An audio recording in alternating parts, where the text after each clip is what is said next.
Good afternoon, YouTube. Um, so yesterday morning,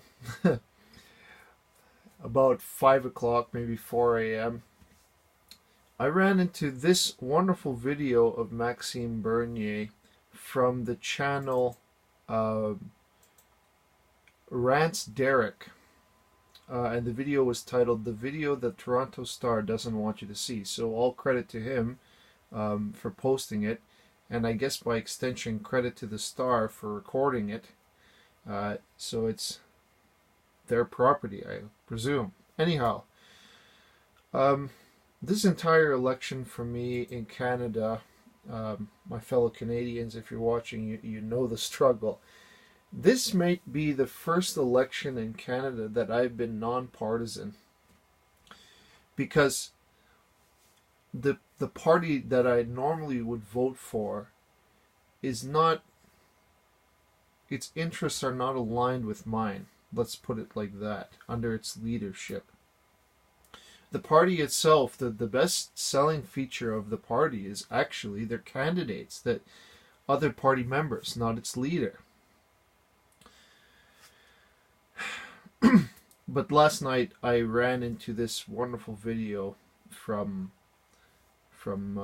Rance Derek, and so I couldn't believe the questions that the Toronto Sun, the amount of bias that they possess, and many of you who live in Canada who are conservative, and sort of trying to stand against the tide of radical leftist ideologues, you know what I'm talking about. There is a rising tide against debate in this country when it comes to issues that the left finds to be triggering, if you will, or the subject of controversy. So because that's happened, there has been an element of suppression that exists in free speech and free debate. And this great man, whom I really regret left the Conservative Party, but I think that he really had no choice. That's why he had no choice, and he lives by sort of principles that the Conservative Party lost, but that the Canadian Alliance once possessed, and that's passion and conviction, and the principle, I guess you could say, of fairness and compassion. Because Max is aligned with those values, which I didn't know before, but I did discover in this video, and I should have paid more attention to him on the campaign trail, because if you were going to vote for a leader, this is the man to vote for me.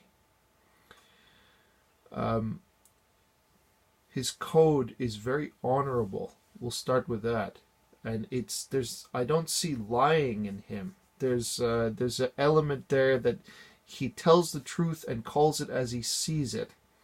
It's not a partisan position. He's actually trying to be apolitical and completely objective in his approach.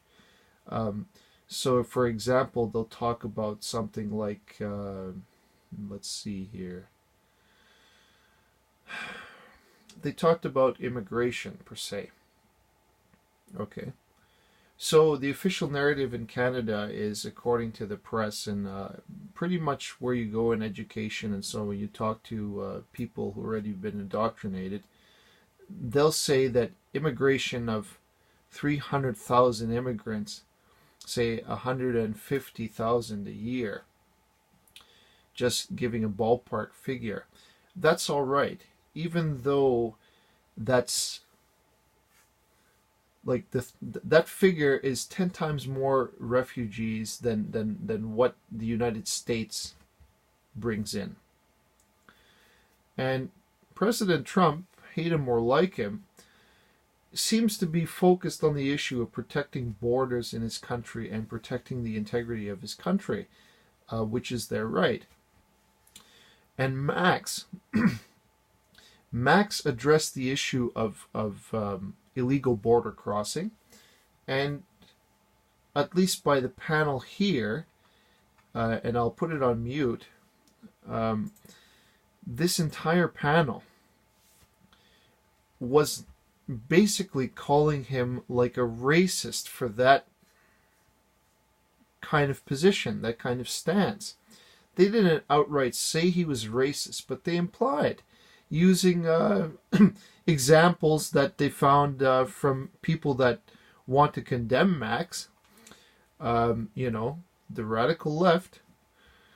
They're trying to label him as like a white supremacist and racist against Muslims and anti-religion and freedom against Muslims, and like he sat there and he sort of laughed and says, we have Muslims working in our party. This is nothing to do with I'm against Muslims. No, he's against political Islam taking hold and root in our country because of Sharia law and the importance in our country over the separation of church and state.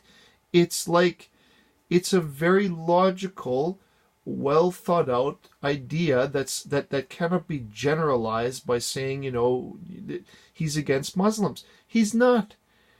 There are Muslims who are against the policies of Trudeau itself that has nothing to do with religion, but more to do with the personal security and freedom in this country and to protect our way of life. We are a free democracy, so it's not racially driven. That's not even the case. But when the radical left challenges these issues, they sort of try to box you in under the guise of racism, even though the Liberal Party represents some of the most reprehensible anti-freedom of the press, anti-free speech, and racism from Justin Trudeau the country's ever seen.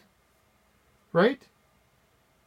Like, I read an article the other day that minorities blacks and so on, they were trying to put a propaganda headline up saying that blacks love Justin Trudeau more after the blackface, the brownface scandal. And I just go, that's impossible. There are a lot of testimonials in the United States and abroad, and perhaps it's been suppressed here in Canada, but I'm sure that many minorities were offended by that. So here we go with Max. I mean, this is an individual. He's been in politics for 13 years, and he was working under Stephen Harper. And now he's formed his own party out of the ideals and conviction in his heart. I could say that, or in his mind, whichever you prefer. But the idealism, the unity in Canada that is nobody talks about, but is eroding away. He talked about the equalization tax. I believe it was in either New Brunswick or Newfoundland. I can't remember which one exactly.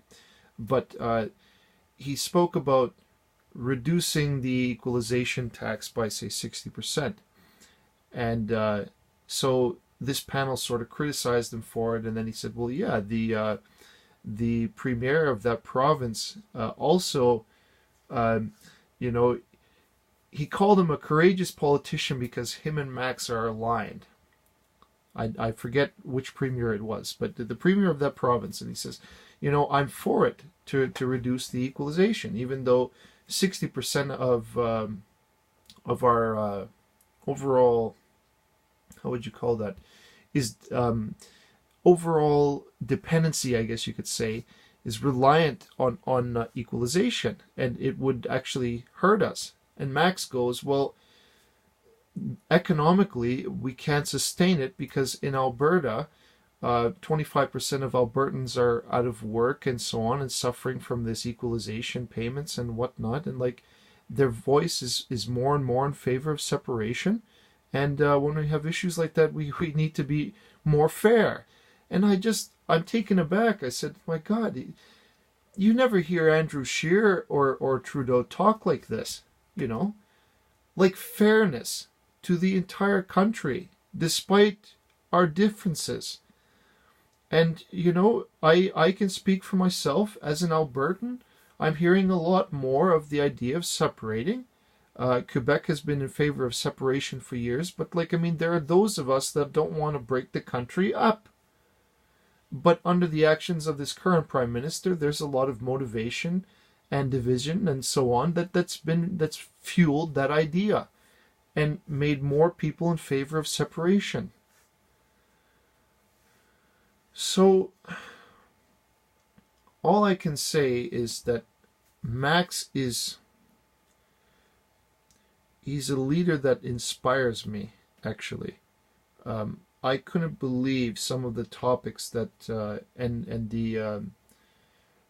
Sun, the Toronto Star, in my opinion, is one of the most biased news functions in the media outlets in the country, without a doubt.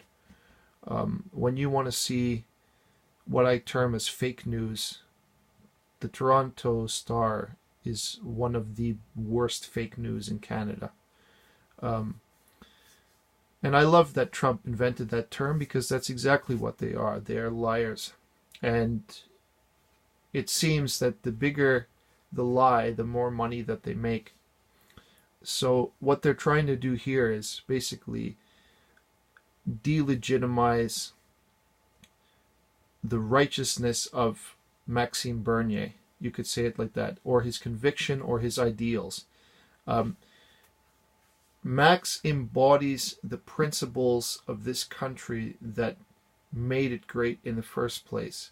Freedom, democracy, debate, logic, charity, and compassion. Many other points that I want to name, but I won't go further than that. And he believes that those elements have gone missing. And that Andrew Scheer is the wrong member to vote for, but he never said vote for me, don't vote for Scheer. He left it open. He said, if you want to vote for me, fine. If you vote for Scheer, fine. His job as a politician is to be the voice of those who essentially at this time don't really have any voice, really.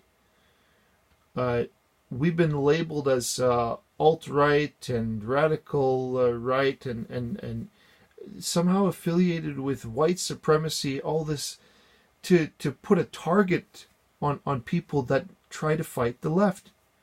And it's nothing to do with politics, really. And it's nothing to do with hate. As it's termed today, hate is anything that stands against the left and wants to debate the left. That's a form of intolerance, and it's so that you can't debate them. You'll notice that Justin Trudeau has famously been absolutely terrible in open debate, and the reason is because he doesn't have the answers. He can't answer for it. There's no answer for it. When he talks about blackface, that's just one thing. The SNC scandal, how can he answer that? That's trying to influence the most powerful judiciary body in Canada. Completely illegal. But Maxime would bring order back to the country, and the rule of law back to the country, and freedom of the press, and freedom of speech, and economic prosperity, because Trudeau stands against all those things. And he, like so many others, but our voice has been suppressed, he believes in the right path, a vision for this country. Maxime Bernier does. Justin Trudeau, for me, is the best example I can think of the most corrupt, the most irresponsible prime minister in the history of this country. I don't know how the glamour that he instilled in Canadians, that he was elected.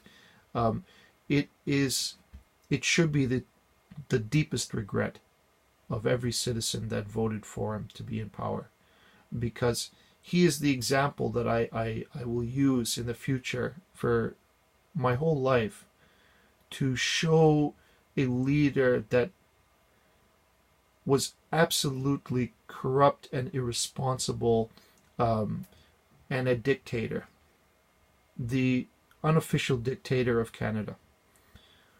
And the reason I know that is because of his action. So I'm getting on a side point here, but really, champions like Max will rise in the wake of corruption like that to stand against it, and he is a champion of the ideals that made this country great. So that aside, I was wrong about Max, because I didn't pay any attention to him, but after this, I can say with confidence that he is a great man that would lead this country to greatness. And his policies I see to be fair and just. And he's not a liar. He tries to tell the truth as best as he can. And his platform reflects it. Economically, under Trudeau, you talk about a small thing, it doesn't matter. Name a topic. There's nothing that Trudeau has done for this country that's made it prosper. Nothing. What he's done is answered to an ideology that is radical and corrupt.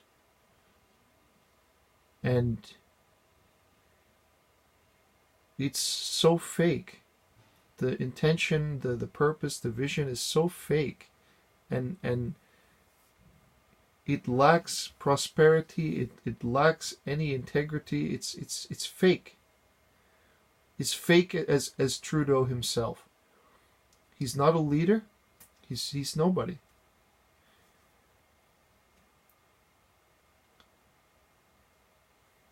Maxime Bernier is an honorable man. I think the intent behind that man, he's very, very driven to find a solution for this problem. And when I look at him responding to the questions from the Star, I was impressed at every answer, because they're literally every single person on the panel is trying to entrap him and trying to get him to make a statement that can incriminate him, or that they can use in an article to incriminate him. It's completely biased and dishonorable tactics. He didn't even use the term fake news on them, on the panel, and yet they accuse him of using the term fake news.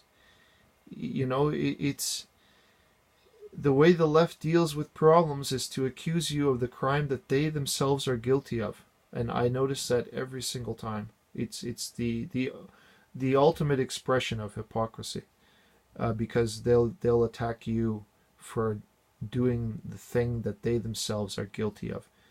Max, the People's Party of Canada has not yet reached maturation. And I can say at this time, the legitimacy of their power is very weak. But I hope that more and more Canadians rally to his cause. Because this man, he is more than worthy to be the next Prime Minister. And the responsibility that he brings, the accountability in a government under his at least the way that I perceive him now, would be a government that would make Canada prosper. And I don't try to sell him on anything. I wasn't for him. And I was pretty much ignorant about his policies until I ran into this video. And he laid it out really nicely for these people and for myself who was watching. And So I can say that this is the leader that Canada really needs. This is a man that loves Canada. So I thank you for your time and your attention, and take care. Bye-bye.